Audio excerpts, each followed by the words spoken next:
Hey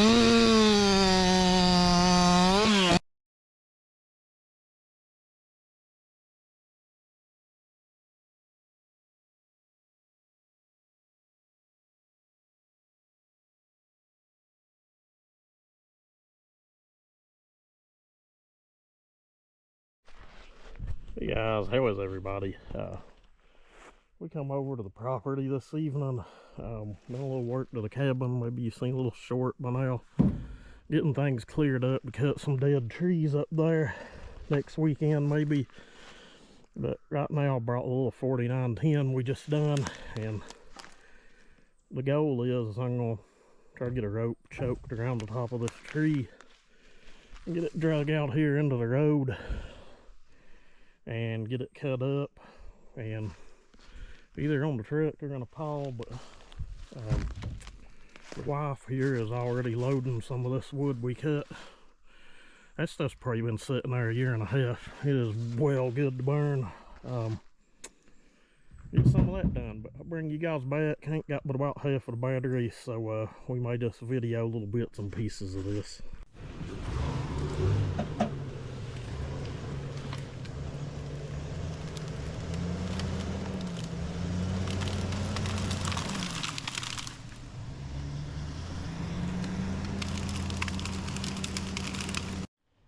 Who needs a skidder?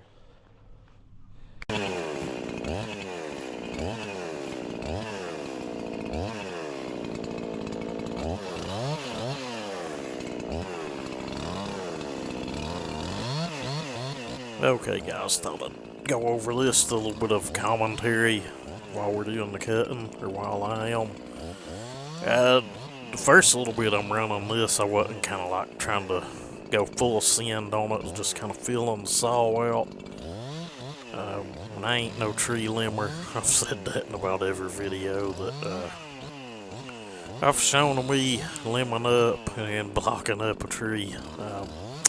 I'm much better at building the things than I am getting out and doing some kind of work with them. This is that little old poplar we cut. I don't know, it's been a couple months now to get test logs for. So we had some saws we had to build and needed some test wood at the house to run them in. But yeah, we're just going to cut the rest of it up into firewood chunks here.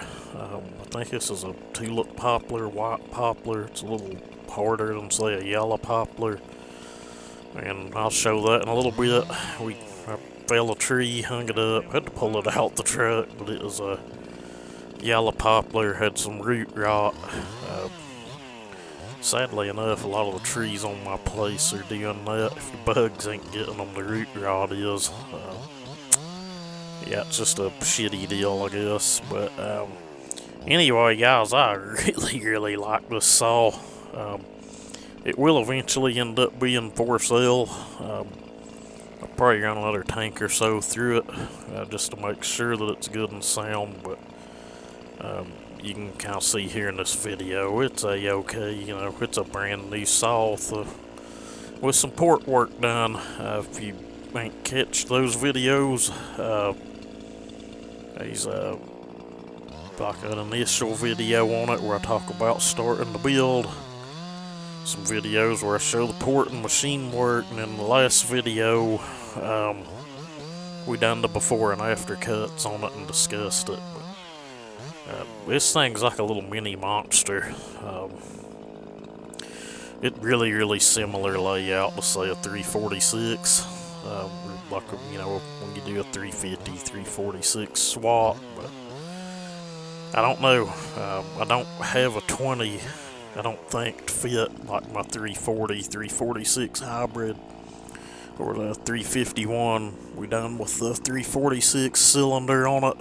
Those are both strong saws, but I don't know, it'd be fun to run them all three against one another, but we may have to figure something out on that. Right after I lift the log up here and go back, we kind of go full send on it and just turn it loose. You can tell a big difference. It's the same tune up on the saw, didn't touch anything, just got a lot more aggressive with it. And I'll just tell you, take anything you can throw at it, full send. If you miss the build, it's a low exhaust roof. Believe it or not, as high as this saw's revving, the exhaust roof's like at 106.6 on it. If you don't have a finder, it's 106.5. Transfers are at 124. Intake 77.5. And it's a 18-degree blowdown saw. And it is a little freak. As you can hear, it's revving to the moon. That's kind of the way I've been the last while. I don't know how long. That's kind of how I've been building the smaller saws. I always try to keep as low a roof on a smaller saw as I can, just not to give up any torque. There's other things you can do to the saw to make it rev out. You know, we've been over that before, not to beat a dead horse, but raising the exhaust roof, you know, is not the only way to skin that cat. That's not the only way to get one to rev out. Honestly, it's a kind of a piss poor way to do it, raising your exhaust roof, not touching the uppers. And this saw's proving it. If you miss the before and after video, it's like an 18-inch piece of hard as rock sound hickory. You're welcome to go watch that. I do a before and after on the saw. This is another little tree here. I started cutting it up probably a couple months ago when the saw I was using ran out of fuel. I generally don't bring any fuel. I'll just bring a saw or a couple saws and fuel them up before I leave the house. Keeps me from doing too much work. But if I'm going just to cut wood, only to cut wood, you know, I'll bring a couple saws, a jug of fuel. But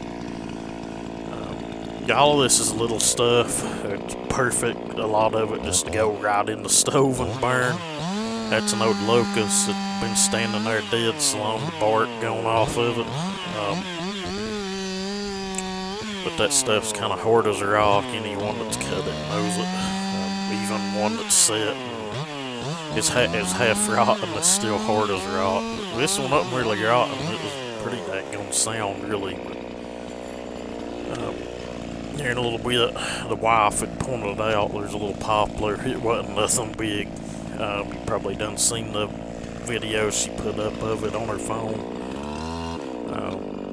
Got it hung up. I knew it was going to. There really wasn't no way for it to go, but I was kind of hoping it would sneak past the other tree, but it didn't. Branches got caught up at the top.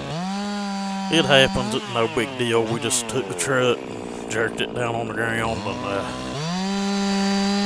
proceeded to cut it on up. Yeah, I cut a lot out of this. I was really enjoying the saw as well as it ran, and kind of saying some things that may have offended the wrong people, and I didn't want to do that. There's only one or two people I was pointing the stuff at, but most people know who they are anyway. I don't even want to get into that and start on that subject, but that's kind of why it's all clipped in and out in places. But you know, I thought I'd put the video together for you guys anyway, just to, you know, show you how this thing runs. But this saw will eventually be for sale sooner than later, so, you know, take that in mind if anyone's interested in it. It's basically brand new, but take note, the warranty on it is voided. You know, when you crack that cylinder off, that warranty's just a done deal. You know, I would send it a rich tune, is how I do all of my saws. I usually send out, and if somebody gets them, leans them out and blows it up, you know, it's kind of on them. But, you know, it's just how it is. Knock on wood, I ain't sent one out yet that's blew up on anyone.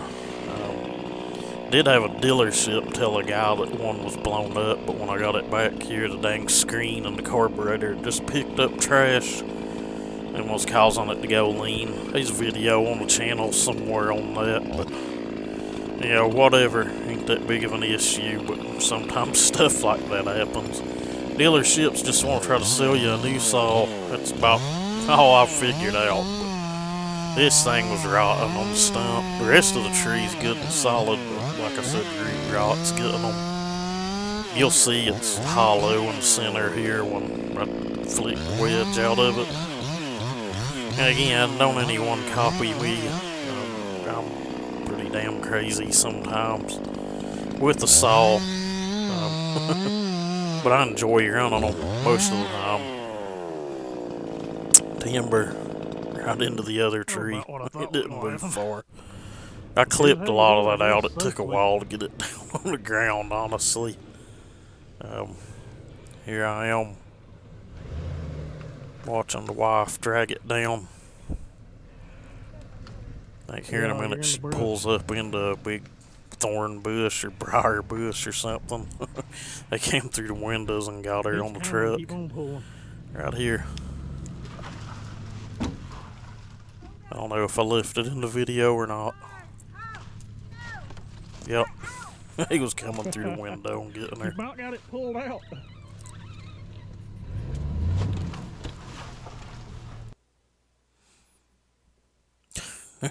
The GoPro 10 went dead, go figure. That thing eats batteries. You can tell a difference in quality between it and the 7. This is the 7, I keep it in the bag with it. It was cool when I got it, but after using that 10, the 7's just, the video quality of it's just horrible. It was better than, say, the GoPros before it, but, yeah, that 10's just got them all beat, hands down. You can tell this poplar here, it's yellow poplar, it's just so much softer. This saw just, I could pull on it and push down as hard as I wanted and it just tear right through it. You could pull on this saw in that big hickory we tested it into, but we're getting close to the end of this.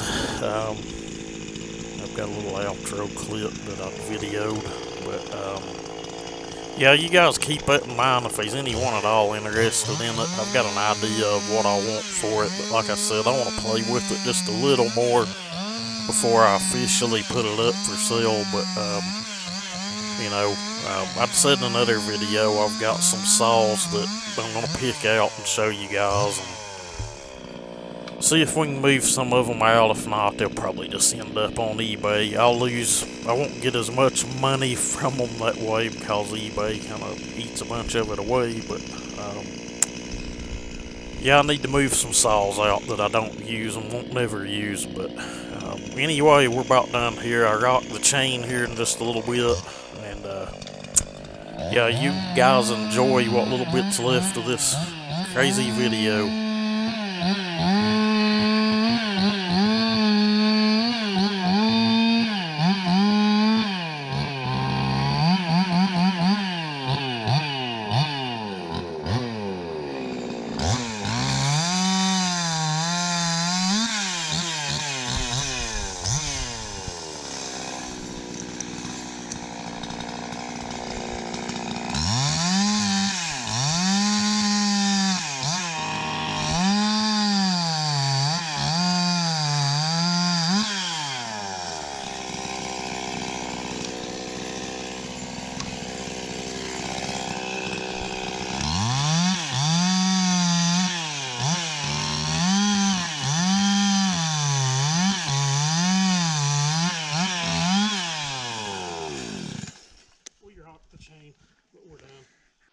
Well, guys, a fat boy's breathing hard. Again, still had Echo saw.